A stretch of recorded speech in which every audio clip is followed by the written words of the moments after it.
नमस्कार। आज मैं जो आपको कहानी सुनाने जा रहा हूँ, वो मुंशी प्रेमचंद द्वारा लिखी गई एक मशहूर कहानी है, जिसका नाम है पूस की रात। हल्कू ने आकर स्त्री से कहा, सहना आया है, लाओ, जो रुपए रखे हैं उसे दे दो, किसी तरह गला तो छूटे।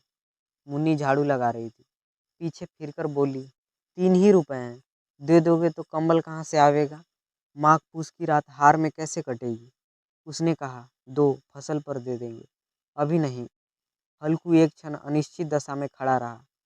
पूस सिर पर आ गया, कंबल के बिना हार में रात को वह किसी तरह सो नहीं सकता, मगर सहना मानेगा नहीं, घुड़कियाँ जमावेगा, गालियाँ देगा।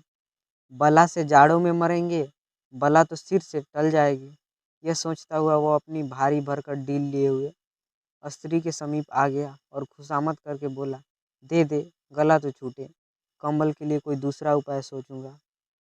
मुन्नी उसके पास से दूर हट गई और आंखें ततरते हुए बोली, कर चुके दूसरा उपाय, जरा सुनो तो कौन सा उपाय करोगे?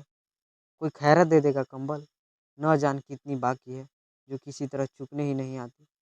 मैं कहती हूँ तुम क्यों नहीं खेती छोड़ देते, मर मर कर काम करो, उपज हो तो बाकी दे दो। चलो छुट्टी हुई, बाकी चुकाने के लिए तो हमारा जन्म हुआ है, पेट के लिए मजदूरी करो, ऐसी खेती से बाज आए। मैं रुपए न दूंगी न दूंगी। हल्कू उदास होकर बोला, तो क्या गाली खाऊं?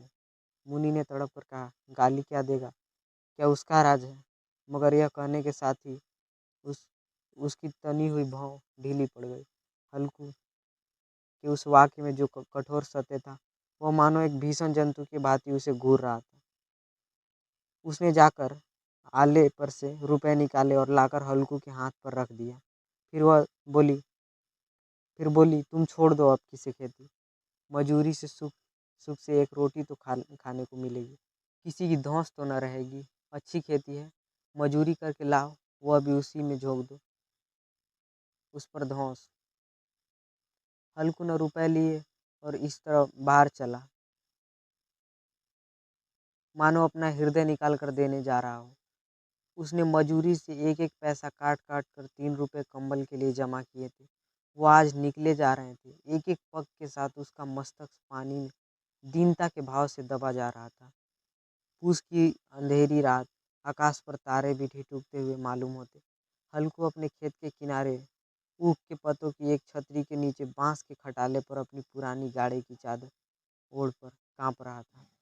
खाट के नीचे उसने संगी कुत्ता जौरा पेड़ के मुंह डाले सर्दी से कू कू कर रहा था। दो में से एक को भी नींद नहीं आ रही थी। हल्कू ने घुटनियों को गर्दन से चिपकाए हुए कहा, क्यों जबरा, जाड़ा लगता है? कहता तो था घर के पुआल पर लेट रहा, तो यहाँ क्यों लेने आए हैं? अब खाओ ठंड, मैं क्या करूँ? जानते थे मैं यह हलवा पूरी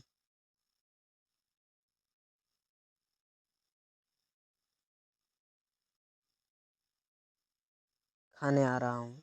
दौड़े दौड़े आगे आगे चले आए। अब रो नानी के नाम को। जबरा ने पड़े पड़े दूम हिलाई और अपनी कूकू की दीर्घ बनता हुआ कहा, कल से मत आना मेरे साथ, नहीं तो ठंडे हो जाओगे।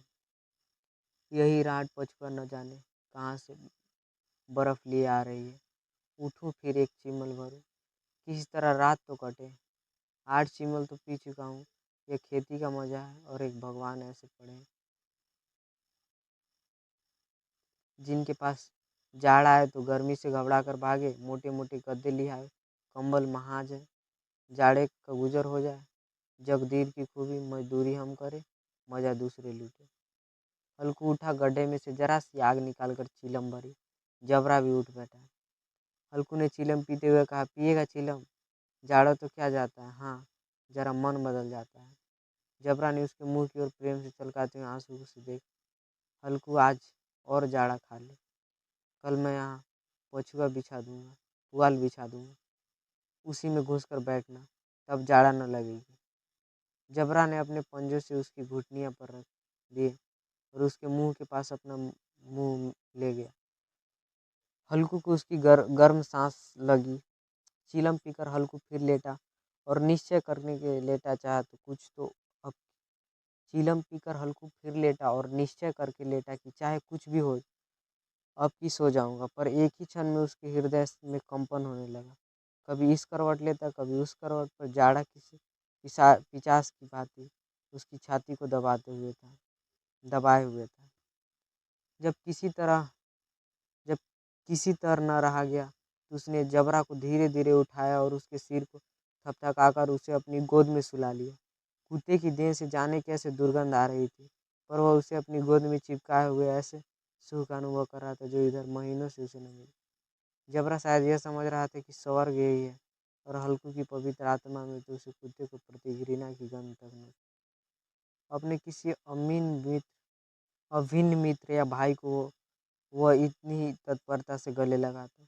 वह अपनी दीनता से आहत न था जिसने आज इसे इस दशा को पहुंचा दिया। नहीं, इस अनोखी मैत्री ने जैसे कि उसकी आत्मा के सबके द्वार खोल दिए थे और उसका एक अनुप्रकाश चमक रहा था। सहसा जबरा ने किसी जानवर की आहट पाई। इस विशेष आत्मीयता ने उससे एक नई स्फूर्ति पैदा कर रही थी, जो हवा के ठंडे झोंके को तुच्छ समझती थी। वह झपट कर उठा और छपरी से बाहर आकर भौंकने लगा। हल्कू ने उसे कई बार चुपचाप चुमकाकर चुमकाकर सॉरी चुमकार कर बुलाया, पर वह उसके पास न आया। हार में चारों तरफ दौड़ दौड़ कर भूखता रहा। एक क्षण के लिए भी आता तो तुरंत ही फिर दौड़ता। कर्तव्य उसके हृदय में अरमान की भांति उछल रहा था। 1 घंटा और गुजर गया। रात ने शीत को हवा से ददकाना किया। हल्कू उठ बैठा और दोनों घुटनों की छाती से मिलाकर सिर को उसमें छिपा लिया। फिर भी ठंड कम न हुई। ऐसा जान पड़ता था सारा रक्त जम गया है। धमनिया में रक्त की जगह हिम बह रही है। उसने झुककर आकाश की ओर देखा। अभी कितनी रात बाकी है? सब सप्तर्षि अभी आकाश में आधे भी नहीं चढ़े। ऊपर आ जाएंगे तब कहीं सवेरा होगा। अभी पहर से ऊपर रात है। हल्कू के खेत से कोई एक गोली के टप्पे पर आम का एक बाग था। तड़पते हुए शुरू हो गई सॉरी पतझड़ शुरू हो गई। बाग में पत्तियों का ढेर लगा हुआ था। हल्कू ने सोचा चलकर पत्तियों बटोरूं और उन्हें जलाकर खूब तापूं। रात को कोई मुझे पत्तियों बटोरते देख तो समझे कोई भूत। कौन जाने कोई जानवर ही छिपा बैठा हो, मगर अब तो बैठा नहीं रहा जाता। उसने पास के अरहम के खेत में जाकर कोई पौधा उखाड़ लिया और उसका एक झाड़ू बनाकर हाथ में सुलगता हुआ उपला लिए बगीचे की तरफ चला। जबरा ने उसे आते देख पास आया और दुम हिलाने लगा। हल्कू ने कहा, अब तो नहीं रहा जाता, चलो बगीचे में पत्तियां बटोर कर तापें। टॉट हो जाएगा तो फिर आकर सोएंगे, अभी तो बहुत रात है। जबरा ने कू कू करे सहमति प्रकट की और आगे बगीचे की ओर चला। बगीचे में खूब अंधेरा छाया हुआ था और अंधकार में निर्दय पवन पत्तियों को कुचलता हुआ चला जाता था। वृक्षों की ओस की बूंदें टप टप नीचे टपक रही थी।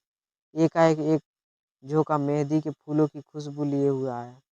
हल्कू ने कहा, कैसी अच्छी महक आई जबरू, तुम्हारी नाक में भी तो सुगंध आ रही है।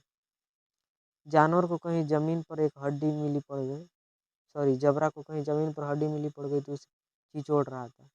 हल्कू ने आग जमीन पर रख दी और पत्तियां बटोरने लगा। जरा देर में पत्तियों का ढेर लग गया। हाथ ठिठुर जाते थे, नंगे पांव गल जाते थे और वो पत्तियों का पहाड़ खड़ा कर रहा था। इसके अलावा में वह ठंड से जलाकर भस्म कर देगा। थोड़ी देर में अलावा जल उठी। उसकी लौ ऊपर वाले वृक्ष की पत्तियों को छू छू कर भागने लगी। उस अस्थिर प्रकाश में बगीचे में विशाल वृक्ष ऐसे मालूम होते थे मानो अथाह अंधकार में से अपने सिरों को संभाले हुए हो। अंधकार के उस अनंत सागर में यह प्रकाश एक नौका के समान हिलता मचलता हुआ जान पड़ता था।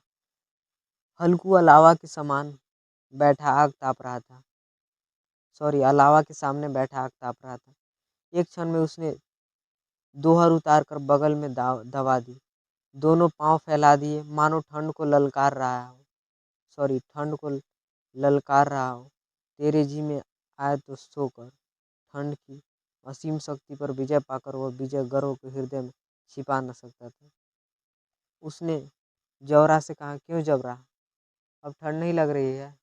जबरा ने फू फू करते मानो कहा, कब ठंड लगती ही रहेगी। पहले से यह उपाय न सूझी।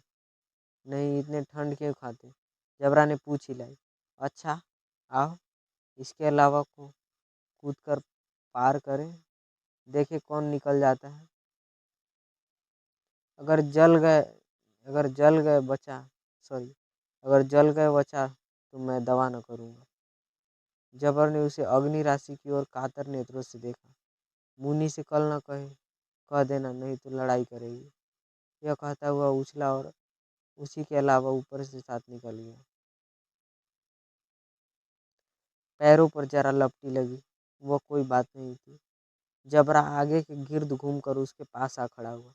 हल्कू ने कहा, चलो चलो, इतना सही चलो चलो, इसकी सही नहीं, ऊपर के कूद कर आओ। फिर वो कूदा और अलावा के पास आ गया। पतिया जल चुकी थी। बगीचे में फिर अंधेरा छा गया। राख के नीचे कुछ आग बाकी थी, जो हवा को झोंका आ जाने पर जरा जाग उठती थी, पर एक ही क्षण में फिर आंखें बंद कर लेती थी। हल्कू ने फिर चादर ओढ़ ली और गर्म राख के पास बैठा हुआ एक गीत गुनगुनाने लगा। उसके बदन में गर्मी आ गई थी, पर ज्यों ज्यों शीत बढ़ती जाती थी, उसे आलस से दबाए लेता था। जौहरा जोर से भूख कर खेत की ओर भागा। हल्कू को ऐसा मालूम हुआ कि जानवरों का एक झुंड खेत में आया है। शायद नीलगायों का झुंड था।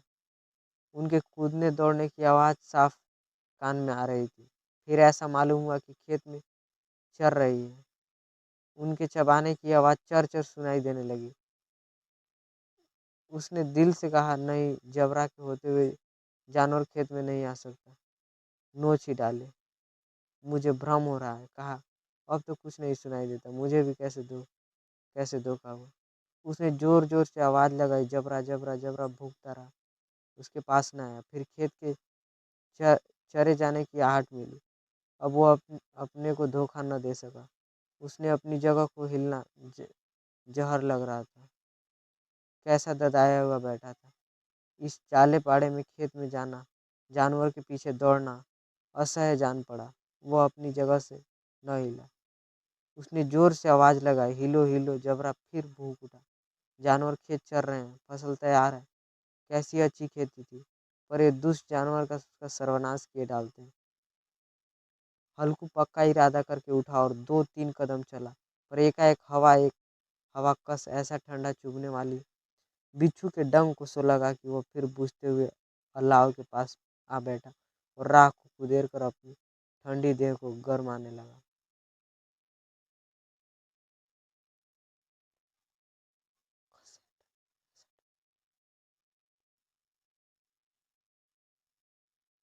जबरा अपना गला फाड़ डालता था। नीलगाय खेत को सफाया किए डालती थी और हल्कू गर्म राह के पास शांत बैठा हुआ। अकर्मण्या ने रस्सियों की भांति ऊंची चारों ओर से जकड़ रखा। उसी राख पर गर्म जमीन पर वही चादर ओढ़कर सो गया। सवेरे जब उसकी नींद खुली तब चारों तरफ धूप फैल गई थी और मुन्नी की रही थी, क्या आज सोते ही रहोगे?